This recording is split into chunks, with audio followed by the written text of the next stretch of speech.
சந்தியா ராகம் சீரியல்ல இன்னைக்கு என்ன நடக்க போகுதுன்னு பார்க்கலாம். வாங்க வீடியோக்குள்ள போலாம். ரகுராம் ஜானகி 2 பேரும் கோயிலுக்கு வந்து பேசிக்கலான்ட்டு வந்திருக்காங்க. என்ன ஜானகி, நீ சொல்ல போற விஷயம் அவ்வளோ பெரிய விஷயமா? எவ்வளோ பெரிய விஷயமா இருந்தாலும் சரி சொல்லு, நான் கேட்குறேன்னு சொல்லி நிற்கிறாங்க ரகுராம். ஜானகி, எதுவாக இருந்தாலும் சொல்லு, அதை கேட்கறதுக்கு நான் தயாராக இருக்கேங்கிறாங்க ரகுராம். நான் சொல்ல போற விஷயம் உங்களுக்கு சங்கடமா இருந்தாலும் இருக்கலாங்கிறாங்க. ஆமாம் ஜானகி, நீ சொல்ல தயங்கும் போதே அது ஏதோ சங்கடமான விஷயம் தானே நான் புரிஞ்சுக்கிட்டேங்கிறங்க ரகுராம். நீ சொல்றதுக்கு தயங்கும் போதே புரிஞ்சுக்கிட்டேன். நான் சங்கடப்படுறதை விட அது உனக்கு சங்கடமான விஷயம் தானே எனக்கு தெரியுதுங்கிறாங்க. சொல்லு ஜானகி அப்படின்னு கேட்குறாங்க. ஆமாங்க, நம்ம காலம் வாழ்ந்து முடிச்சிட்டோம். இனிமேல் வரப்போகிற காலம் நம்ம பிள்ளைங்களோட காலம் தானே. நம்ம வாழ்ந்த காலம் வேற, இனிமேல் அவங்க வாழ போகிறது புது உலகத்தில் வாழ போகிறாங்க. நம்மளுக்கு எதெல்லாம் சரின்னு படுதோ நம்ம குழந்தைங்களுக்கு அதெல்லாம் தப்பாக படலாம். அவங்க சரின்னு எடுக்கிற முடிவெல்லாம் நமக்கு கூட தப்பாக தெரியல. அவங்க முடிவுகளை அவங்க தலைமையிலேயே வச்சு அவங்க சந்தோஷத்தை நமக்கு எடுக்கிறத விட அவங்களோட முடிவு என்னன்னு தெரிஞ்சு அதை நிறைவேற்றி வச்சோம்னா அவங்க சந்தோஷப்படுவாங்கல்ல. நான் இந்த விஷயத்த உங்ககிட்ட சொல்லக்கூடாதுன்னு தான் நினச்சேன். ஆனால் சொல்லாமல் விட்டால் இது தப்பாக போயிருமோன்னு நினச்சி தான் இப்போ நான் உங்ககிட்ட சொல்கிறேன். நம்ம மாயாவும் சீனுவும் விரும்புகிறாங்கன்னு சொல்கிறாங்க ஜானகி.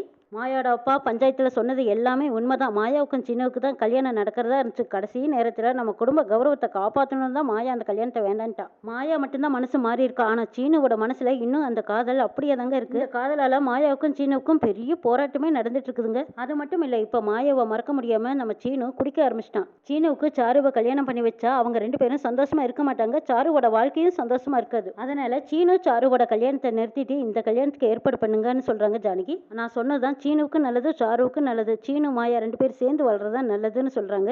நீங்க கோவப்படுறதா இருந்தா என் மேல மட்டும் கோவப்படுங்க. தண்டிக்கிறதா இருந்தாலும் சரி, என்ன தண்டிங்க, அவங்க எல்லாரும் வாழட்டுங்கிறாங்க ஜானகி. ஜானகி கண்ணீர் தொடச்சுக்கிட்டே மனசுக்குள்ள நினைக்கிறாங்க, என்னது இவர் எதுவுமே பேசாம நிக்கிறாரு, ஒருவேளை அவருக்கு சம்மதம் தானா அப்படின்னு திரும்பி பாக்குறாங்க. ரகுராம் அப்படியே நின்ன கடையில உளுந்து கிடக்குறாங்க, மயங்கி கிடக்குறாங்க. ஜானகி திரும்பி பார்த்துட்டு பதறி போய் ஐயோ என்னங்க என்னங்கன்னு சத்தம் போட்டு கூப்பிட்டு இருக்கிறாங்க. ரகுராம் எழுந்திருக்கவே இல்லை. அந்த பக்கம் இந்த பக்கம் ஓடி ஓடி பாக்குறாங்க. ஐயோ யாருமே இல்லையா யாருமே இல்லையான்னு சத்தம் போடுறாங்க. கோயில் வாசல்ல யாருமே இல்லை, கோயிலுக்குள்ளேயும் இல்லை. ஜானகி அந்த பக்கம் திரும்பி பார்க்குறாங்க. தண்ணி இருக்குது. தண்ணி கொண்டு வந்து முகத்துல எல்லாம் தெளிச்சு பார்க்குறாங்க. ரகுராம் கிட்ட எந்த ஒரு அசையுமே இல்லை. அச்சோ யாருமே இல்லையா, காப்பாத்துங்க காப்பாத்துங்கன்னு சத்தம் போட்டு இருக்கிறாங்க ஜானகி. சீக்கிரமா மாயாவும் பைக்ல வந்துட்டு இருக்கிறாங்க. மாயா கோயில் வாசலுக்கு வந்துட்டாங்க. வந்து பைக்கை நிறுத்தும் போது ஐயோ பெரியப்பா கிட்ட பெரியமா இது வரைக்கும் சொல்லாம இருந்தா ரொம்ப நல்லா இருக்குமே அப்படின்னு நினைச்சுக்கிட்டு மாயா அவசரமா உள்ள போறாங்க. ஜானகி கத்தி கதறிக்கிட்டு இருக்கும்போது மாயா வந்துட்டாங்க. பெரியப்பாவுக்கு என்னாச்சு அப்படின்னு ஓடி வராங்க. இப்பதான் மயங்கி விழுந்துட்டாங்கன்னு சொல்றாங்க ஜானகி.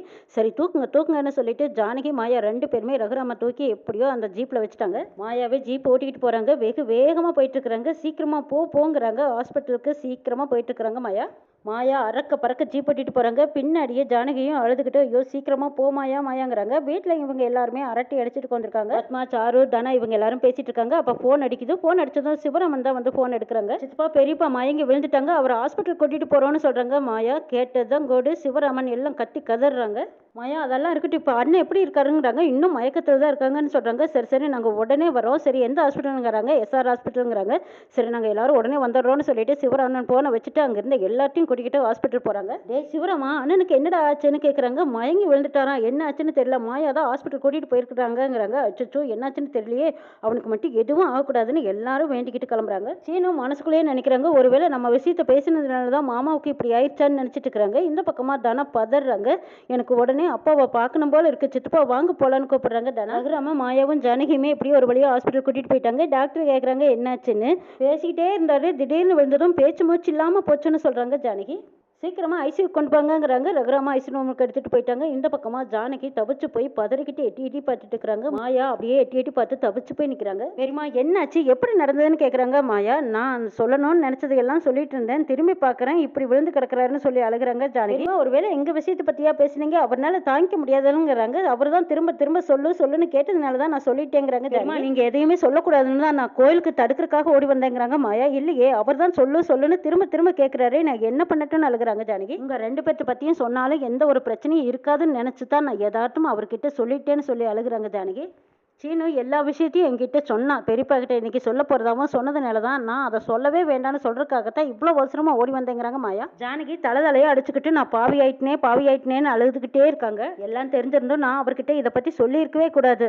உங்களுக்கு நல்லது செய்ய போறதா நினைச்சு அவருக்கு நான் கெடுதல் பண்ணிட்டேன்னு அழுகிறாங்க. கவலைப்படாதீங்க, பெரியப்பாவுக்கு ஒன்றும் ஆகாதுங்கிறாங்க மாயா. அவருக்கு மட்டும் ஏதாவது ஒன்று ஆயிடுச்சுன்னா நான் உயிரோடவே இருக்க மாட்டேன்னு அழுகிறாங்க ஜானகி. நான் எதையோ ஒன்று மனசுக்குள்ள வச்சுக்கிட்டு தவிச்சுக்கிட்டு இருக்கிறதா நினைச்சு அதை என்கிட்ட சொல்லணும் அவராக தான் கேட்டாரு, அதனால தான் நான் சொல்லும்படி ஆயிடுச்சுங்கிறாங்க. நான் தான் அவசரப்பட்டு அவரே எல்லாத்தையும் சொல்லுன்னு கேட்டதுனால தான் நான் எல்லாத்தையும் சொல்லும்படி ஆகி போச்சு. இப்போ என்னாலேயே அவரை ஹாஸ்பிட்டல் கூட்டிட்டு வந்து சேர்த்தும்படி ஆகி போச்சுன்னு அழுகுறாங்க ஜானகி. நான் தான் எல்லா தப்பும் பண்ணிட்டேன்னு அழுதுட்டு இருக்கிறாங்க. பெருமா நீங்க எந்த தப்பும் பண்ணல. நாங்க தப்பு பண்ணதை பேச போய் தானே நீங்க இப்படி உங்க மேல பழிய போட்டுக்கிறீங்களா? அப்படி எதுவும் இல்லை பெரியமா, நீங்க அழாதீங்கன்னு சொல்றாங்க மாயா. அவரே என் மனசு நோக்கூடாதுன்னு பார்த்து வச்சிருப்பாரு. ஆனா நான் அப்படி நினைக்காம இன்னைக்கு அவசரப்பட்டு எல்லாம் சொல்லிட்டேனே, இப்படி ஆயிட்டாரேன்னு அழுகுறாங்க ஜானகி. அவர் இந்த நிலைமைக்கு கொண்டாந்து விட்டுட்டேனே, அவருக்கு ஏதாச்சும் ஒன்று ஆயிடுச்சுன்னா நான் உயிரோடவே இருக்க மாட்டேன்னு ஜானகிமா அழுகுறாங்க.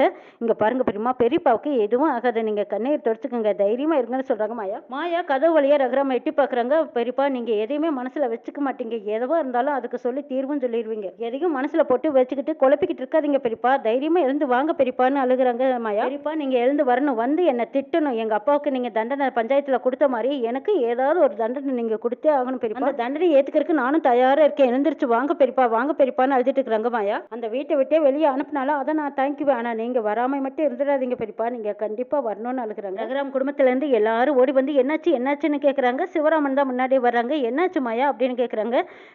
பெரியப்பா பேசிட்டு இருக்கும்போதே திடீர்னு மயங்கி விழுந்துட்டாராம். அதுக்கப்புறம் தான் அந்த இடத்துக்கு நான் போனேன், நான் போய் இப்போ ஹாஸ்பிட்டல் கூட்டிட்டு வந்துட்டேங்கிறாங்க மாயா. அங்கே வந்திருந்த எல்லாருமே ஆளுக்கு ஒன்று சொல்லி அழுகுறாங்க. அண்ணனுக்கு இந்த மாதிரி எல்லாம் இதுக்கு முன்னாடி நடந்ததே இல்லையே, இன்னைக்கு இப்படி ஆயிப்போச்சேன்னு அழுகுறாங்க பாட்டி பத்மா எல்லாரும். இது எல்லாத்துக்கும் காரணம் நான் தான் பெரிய தப்பு பண்ணிட்டு அண்ணன் கோயிலுக்கு போறேன்னு சொல்லும்போது நானும் கூட போயிருந்தேன், வராது பெரிய தப்பல்லவான்னு சிவராமன் சொல்லிட்டு இருக்கிறாங்க. நல்ல வேலை அந்த நேரக்கும் பார்த்து மாயா வந்துட்டாங்கிறாங்க ஜானகி. அந்த நேரத்துக்கு அங்கே வந்து சேர முடித்தான், இப்போ கரெக்டான நேரத்தில் ஆஸ்பத்திரி கொண்டு வந்து சேர்த்து முடிச்சதுங்கிறாங்க ஜானகி. எல்லாரும் கவலைப்படாதீங்க, மச்சானுக்கு ஒன்றும் ஆகாதுங்கிறாங்க மணிவண்ணன். ரகுராமுக்கு எதுவும் ஆகாது, கண்டிப்பா எழுந்து வெளியில வந்துடுவான்னு நம்பிக்கையோட காத்திருக்காங்க பாட்டி. இன்னும் டாக்டர் வெளியில வந்து எதுவுமே சொல்லல, டாக்டர் பார்த்துட்டு தான் இருக்காங்க, ட்ரீட்மெண்ட் போயிட்டு தான் இருக்குது, டாக்டர் இன்னும் வெளியில வரல, வந்ததுக்கு அப்புறம் தான் அவங்க என்னங்கிறத சொல்லுவாங்கன்னு சொல்றாங்க மாயா. ஒவ்வொருத்தரா எட்டி அப்படியே ஐஸ் ரூம் கதவு வழியா பாக்குறாங்க. ரகுராமுக்கு ட்ரீட்மெண்ட் போயிட்டு இருக்கிறத பார்த்துட்டு கத்தி கதறி அழுதுகிட்டு இருக்கிறாங்க. எல்லாரும் அழுத முகமா நின்றுட்டு இருக்கும்போது மாயா தான் சொல்றாங்க, பெரியப்பாவோட டீட்டெயில்ஸ் எல்லாமே நான் ரிசப்ஷன்ல கொடுத்துட்டு வந்துடுறேன்னு சொல்லிட்டு போறாங்க. சரி மாயா கொடுத்துட்டு வாங்க சிவராமன். மாயா தனியா வந்ததும் பின்னாடியே சீனு வராங்க. சீனு வந்து மாயான்னு கூப்பிடுறாங்க. இதுக்கு தானே சீனு ஆசைப்பட்டேன், இதுக்கு தானே நீ ஆசைப்பட்டேன்னு சொல்றேன் நீன்னு கேக்குறாங்க. சீனு வேண்டான்னு அத்தனை முறை சொன்னது இப்படி ஏதாவது நடந்துருமனு தான். என்னோட வெறுப்பு எல்லாமே தூக்கி எப்பவே நான் என்னைக்கு ஓரங்கட்டி ஓரமா வச்சுட்டேன். மாமா கிட்ட சொல்லணும்னு துடிச்சுக்கிட்டே இருந்தியா, நீயும் கனவு கண்டுட்டு தானே இருந்த, சொன்னதுனால என்னாச்சு பாத்தியா, அடுத்தவங்க விஷயம்னா இந்நேரம் அதிரடி கட்டியிருப்பாங்க. இது தான் வளர்த்த பையங்கிறதுனால தானே இப்படி ஒரு அதிரடியை தாங்கிக்க முடியாம மயங்கி கிடக்குறாரு. எப்படி இருந்த மனுஷன் இப்படி படுத்திருக்காரு பாருன்னு சொல்லிட்டு இருக்காங்க மாயா. கரெக்டா டாக்டர் வர, டாக்டர் என்ன சொல்ல போறாரோ அப்படின்னு எல்லாரும் பயந்துட்டு ஓடி வந்து டாக்டர் சொல்றது என்னன்னு கேக்குறாங்க. ரகுராம் கண்ணு முழிச்சிட்டாரு, கரெக்டான டயத்துக்கு கொண்டு வந்து சேர்த்ததுனால இன்னைக்கு ரகுராமா காப்பாற்ற முடிஞ்சது அப்படின்னு சொல்றாங்க டாக்டர். நன்றி சொல்றதா இருந்தா இதோ இங்க நிக்குதே இந்த மாயா, இந்த பொண்ணுக்கு நன்றி சொல்லுங்கன்னு சொல்றாங்க டாக்டர். எல்லாரும் மாயாவை நன்றி உணர்ச்சியோட பாக்குறாங்க. என்னெல்லாம் நடக்க போகுதுன்னு நாளை சொல்ல பார்க்கலாம்.